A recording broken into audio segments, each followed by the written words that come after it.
¿Qué tal? Soy Augusto, el de la chuleta Osler. Vamos a hablar hoy día acerca de metabolismo y equilibrio ácido-base.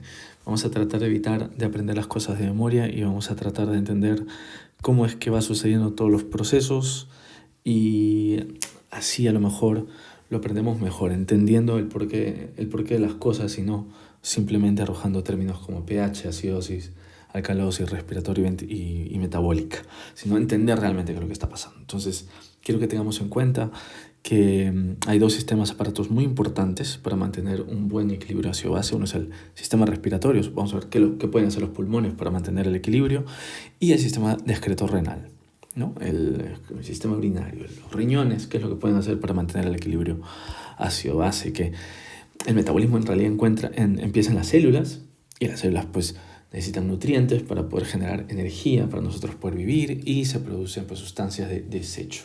Una de las principales sustancias de desecho son el CO2 que en contacto con el agua corporal pues se convierte en ácido carbónico e irremediablemente pues genera acidosis, ¿no? El ácido carbónico baja el pH. Es verdad que hay otros ácidos, pero quiero que tengamos el ojo puesto en el ácido carbónico, que es secundario a la conversión a la unión entre el CO2 y el agua. Se produce ácido carbónico, que es lo que hace el cuerpo, pues este ácido carbónico lo vuelve a romper en agua y dióxido de carbono en el pulmón y así lo puede eliminar. Y a nivel renal lo que suele suceder es que se parte. Hay una parte que se rompe también en agua y dióxido de carbono y se tira, pero hay otra parte muy importante que en el riñón lo que sucede es que se rompe en bicarbonato y 2 hidrógenos. Y eso es muy importante entenderlo así, porque vemos cómo es que el riñón lo que hace es producir un buffer, un amortiguador, porque ese es el bicarbonato que va a ser usado después para poder amortiguar el exceso de hidrógenos. Entonces, repito, básicamente es tomar ácido carbónico, romperlo en agua y CO2, eliminarlo por el pulmón de esta manera. Y en el riñón pasa lo mismo, pero es que además se produce la ruptura en bicarbonato y luego 2 hidrógenos que salen como hidrógenos en la orina. Por eso es que la orina es un poco ácida, tiene CO2, tiene hidrógenos, tiene el agua, ahí lo vemos en el dibujo también. Entonces, como efecto neto tenemos que gracias a los pulmones y a los riñones estamos eliminando CO2, agua, pero estamos eliminando hidrógenos, estamos eliminando ácidos y así podemos mantener esa tendencia a la acidosis por el ácido carbónico es neutralizada por una tendencia a la alcalosis compensatoria gracias a estos dos aparatos muy importantes, ¿no? Y aquí viene el asunto de entender que cuando hay problemas respiratorios, cuando hay problemas ventilatorios, pues van a pasar o dos cosas.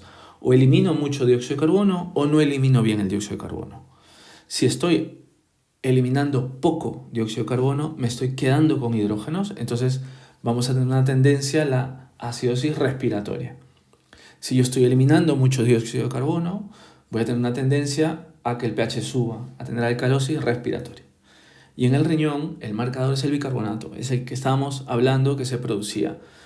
Cuando el riñón es incapaz de formar bicarbonatos o estoy perdiendo bicarbonatos, que los puedo perder por otro lado, entonces estoy generando una acidosis metabólica, ese es el apellido que le ponemos. Y cuando hay un exceso de bicarbonatos, cuando se produce demasiados bicarbonatos, los estoy reteniendo, no los estoy eliminando, pues tengo una alcalosis metabólica, ¿de acuerdo? Entonces, de aquí salen estos términos, de ahí la parte respiratoria, la parte metabólica, cómo es que digamos que el factor que me determina es el CO2, en el otro es el bicarbonato y cómo es que el bicarbonato funciona de tampón. Eso es lo que me gustaría explicar ahora, cómo es que el bicarbonato funciona como amortiguador. Uy, se me salió todo el dibujo, ahora sí. Entonces tenemos aquí nuestro cuerpo, vamos a suponer que la persona en cuestión tiene una neumonía y tenemos una condensación neumónica de color feo. La persona pues tiene fiebre, tiene tos, tiene dificultad respiratoria y tiene una tendencia a tener taquipnea. Y como hay taquipnea, hay más respiraciones por minuto y yo estoy eliminando más dióxido de carbono. O sea que estoy haciendo una alcalosis respiratoria inicial. Pero es verdad que conforme va avanzando la enfermedad, ya tengo menos capacidad para eliminar ese dióxido de carbono y empieza a acumularse. Se acumula dióxido de carbono e hidrógenos y ácidos. Y estoy haciendo una acidosis respiratoria. Esto es conforme avanza la enfermedad. Entonces, ¿qué vamos a hacer? Pues el riñón es capaz de producir esos bicarbonatos para poder, junto con el CO2, convertirse en ácido carbónico, ¿no? El bicarbonato va con el dióxido de carbono, se convierte en ácido carbónico y luego como hidrógeno, como agua, como CO2 va a ser eliminado por el riñón. Esto es cuando falla el sistema respiratorio. Hemos visto cómo se ha generado una acidosis respiratoria. A nivel renal se produce una alcalosis metabólica compensatoria para frenar el proceso, ¿no? Ahí está la alcalosis metabólica compensatoria. Pero, ¿qué pasa si la infección avanza, se vuelve sistémica y ya no solamente afecta al sistema pulmonar, al sistema respiratorio, al ventilatorio, ya no es una cuestión solamente de ventilación? Imaginemos que hay una sepsis y en la sepsis lo que hay es hipotensión e hipoperfusión tisular. Hay una respuesta con taquicardia y el cuerpo está necesitando de muchísima energía para poder sanar, para poder luchar contra la infección, para poder inflamarse, que es lo que está ocurriendo. Entonces hay gran producción de sustancias de desecho, y poca forma de poder eliminarlo. Y eso hay que entenderlo así. Taquicardia, hipotensión, hipoperfusión tisular, hay respiración anaerobia y se produce ácido láctico, ¿no? CO2. Entonces tenemos una acidosis que va a ser una acidosis metabólica, porque se está produciendo hidrógenos a nivel metabólico. Esto no tiene nada que ver en realidad con el pulmón, es una respuesta inflamatoria. Entonces, a lo mejor esta acidosis metabólica, secundaria a la infección sistémica, puede ser compensada por una hiperventilación. Para esos ácidos eliminarlo. Pero ¿qué pasa? Que por la sepsis ahora tenemos un distrés respiratorio del adulto y los de pulmones han dejado de funcionar. Entonces ya no tengo un amortiguador que puede ser el pulmón. Ya no lo tengo. Estoy hundido en acidosis metabólica. Esto es terrible. ¿Qué puede hacer el riñón? Pues el riñón podría producir bicarbonatos para ser de buffer, ¿no? Y tratar de tamponar esos hidrógenos. Aquí vemos como no es estricto, ¿no? No es siempre un problema respiratorio que va a ser compensado por el sistema metabólico, no es un trastorno metabólico que va a ser compensado por el aparato respiratorio, no siempre es así. Es una cuestión de pensar en las sustancias que generan la acidosis y las sustancias que pueden tamponar esa acidosis o que pueden generar alcalosis.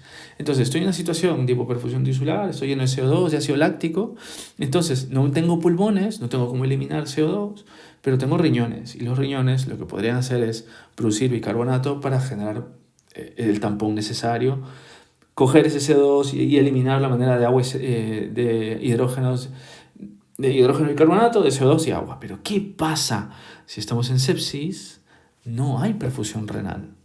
Si no hay perfusión renal es que no funciona el riñón, hay fallo renal.